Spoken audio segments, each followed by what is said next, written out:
পশ্চিমবঙ্গের জেলায় জেলায় বৃষ্টির সম্ভাবনা কমে গেছে এবং আরও কমতে চলেছে এবং বৃষ্টি আরও কিছুটা বাড়তে চলেছে এমনও খবর রয়েছে। উত্তরবঙ্গে ভারী থেকে অতি ভারী বৃষ্টির নতুন করে খবর রয়েছে।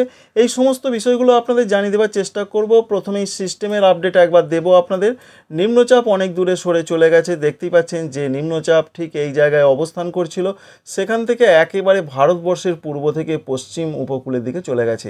গুজরাটের দিকে আগামী 24 ঘন্টার মধ্যে সেটা রাজস্থানের দিকে সরতে পারে, তারপর রাজস্থান সংলগ্ন জায়গাতেই সেটি দুর্বল এবং নিঃশেষ হতে পারে।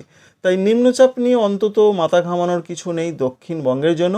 নিম্নচাপ নিয়ে বেশি চিন্তা রয়েছে মূলত গুজরাট, রাজস্থান, কোঙ্কণ, গোয়া, পশ্চিম মধ্যপ্রদেশ এই সমস্ত রাজ্যগুলোর দিকে। এবার পশ্চিমবঙ্গে দক্ষিণবঙ্গে বৃষ্টির কি আপডেট রয়েছে। দক্ষিণবঙ্গে আজকে রাতের দিকে তো সেরকম কোনো রকম বৃষ্টির সংবাদ আমরা দেখতে পাচ্ছি না। পরিষ্কার আকাশ, আংশিক মেঘলা আকাশ উপকূলবর্তী জায়গার দিকে থাকবে। তবে উত্তরবঙ্গে প্রবল বৃষ্টির পূর্বাভাস যেটা রয়েছে আজ থেকে আরও বাড়তে পারে। জলপাইগুড়ি, আলিপুরদুয়ার, কুচবিহারে ভারী, দু এক জায়গায় অতি ভারী, বাকি জেলাগুলোতে হালকা মাঝারি কিছু কিছু জায়গায় বৃষ্টি আজকে চলতে পারে। আগামীকালে যা খবর রয়েছে, আগামীকাল উত্তরবঙ্গের জেলাগুলোতে আরও বৃষ্টি বাড়বে, ভারী থেকে অতি ভারী জলপাইগুড়ি, আলিপুরদুয়ার, কুচবিহার জেলার দিকে হতে পারে। অন্যান্য ওপরের জেলাগুলোতে যেমন দার্জিলিংয়ের দিকে মাঝারি থেকে একটু ভারী হতে পারে। উত্তর দিনাজপুরে মাঝারি থেকে ভারী, দক্ষিণ দিনাজপুরে মাঝারি বৃষ্টি হতে পারে। অধিকাংশ জায়গাতেই বৃষ্টিটা চলবে। 1 তারিখের দিকে এমনটা সম্ভাবনা রয়েছে। 2 তারিখে উত্তরবঙ্গের জেলাগুলোতে আরও বৃষ্টি বাড়ছে, প্রবল বৃষ্টির পূর্বাভাস রয়েছে। দার্জিলিং থেকে শুরু করে একেবারে মালদহ জেলা পর্যন্ত বৃষ্টি চলবে অধিকাংশ জায়গায়। তবে বিশেষ করে দার্জিলিং, জলপাইগুড়ি, আলিপুরদুয়ার, কুচবিহার এখানে দু এক জায়গায় অতি ভারী বৃষ্টির সম্ভাবনা রয়েছে। দু এক জায়গায় আবার রেড অ্যালার্টের মতন পরিস্থিতি তৈরি হতে পারে, অর্থাৎ এক্সট্রিমলি পর্যায়ে বৃষ্টি হতে পারে। এই খবর আমরা পাচ্ছি। মালদা, দক্ষিণ দিনাজপুরও মাঝারি থেকে দু এক জায়গায় ভারী হতে পারে। 4 তারিখ এবং 5 তারিখে উত্তরবঙ্গের জেলাগুলোতে আরও বৃষ্টি বাড়বে। দেখতে পাচ্ছেন প্রত্যেকটা জেলার দিকে বৃষ্টি হবে। ভারী বৃষ্টির সম্ভাবনা থাকছে মালদা, দক্ষিণ দিনাজপুর, উত্তর দিনাজপুরে দু এক জায়গায়, অধিকাংশ জায়গা মাঝারি। অন্যদিকে ওপরের জেলাগুলোতে ভারী থেকে অতি ভারী বৃষ্টির খবর রয়েছে। 6 তারিখ 7 তারিখের যা খবর রয়েছে তা আমরা 5-6 তারিখে, বিশেষ করে 4 থেকে 6 তারিখের মধ্যে উত্তরবঙ্গে প্রবল বৃষ্টিপাত হতে পারে। ভূমি ধস, সঙ্গে রয়েছে নিচু এলাকাগুলো প্লাবনের আশঙ্কা, নদীগুলোর জলস্ফীতির সম্ভাবনা। 7 তারিখ থেকে উত্তরবঙ্গে আস্তে আস্তে বৃষ্টি কমতে থাকবে, ওয়েদার স্বাভাবিক ছন্দে ফিরবে। অন্যদিকে আরও যা খবর রয়েছে নিম্নচাপ জন্য, বিশেষ করে 1 তারিখের দিকে দক্ষিণবঙ্গের জেলাগুলোতে সেরকম কোনো বৃষ্টির খবর নেই যা পূর্বাভাস।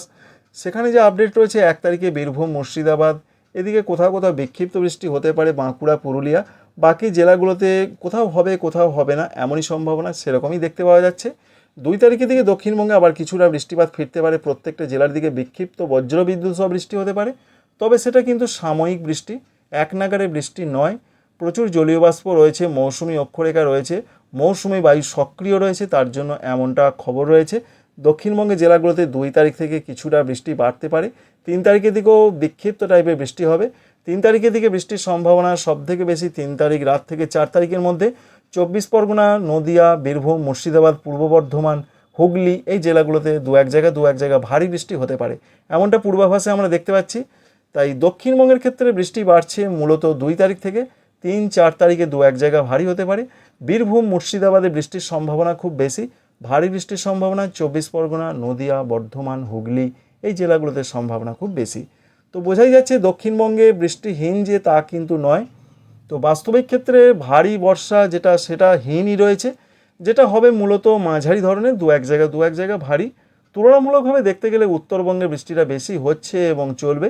7 তারিখ থেকে উত্তরবঙ্গে বৃষ্টি কমবে, দক্ষিণবঙ্গে বৃষ্টিটা কন্টিনিউ করবে, 2, 3, 4, 5 এইভাবে চলতে থাকবে। নতুন নিম্নচাপ আসার পর 10 তারিখ থেকে দক্ষিণবঙ্গে আরও বৃষ্টি বাড়তে পারে। এই এখনও পর্যন্ত আপডেট আমরা লক্ষ্য করতে পেরেছি। তো বন্ধুরা বুঝতেই পারলেন যে আপনার এলাকায় আবহাওয়াটা কেমন থাকতে পারে, তার একটা ধারণা আপনাদের দিলাম। বিভিন্ন মডেল যেটা দেখাচ্ছে, অবশ্যই জানাবেন আপনার এলাকায় আবহাওয়া পরিস্থিতি কেমন রয়েছে। আপডেটটি ছিল এই পর্যন্তই।